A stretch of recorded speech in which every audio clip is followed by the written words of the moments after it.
and non-binary persons to services for gender-affirming hormone therapy, and we're also connecting people to gender-affirming surgery for those who want to avail of that.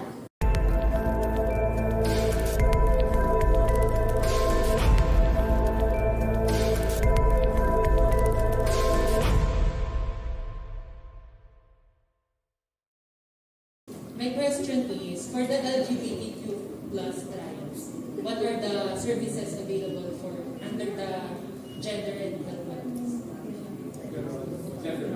Oh, okay. So actually we have that person here who can confidently answer that. And she has a mask. Yes. So welcome Dr. Lizette Lopez.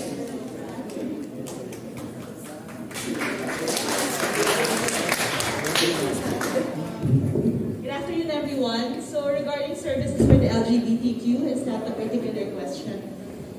So for transgender and non-binary persons, services for gender-affirming hormone therapy, and we're also connecting people to gender-affirming surgery for those who want to avail of that.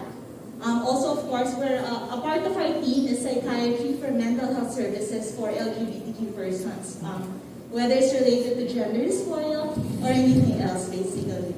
And then regarding for the any other services, because I know that even for persons who are not transgender or even not non-binary, and they don't necessarily want treatment for gender dysphoria, one problem, for example, for trans men, for example, is that they need also the preventive services for females. Sorry, I'll just take off the mask since you've seen it already. So they also need preventive services for females, and unfortunately it's very difficult for trans men, for example, to go to the OB/GYN offices and be with cisgender women who may look at them with some stigma and discrimination.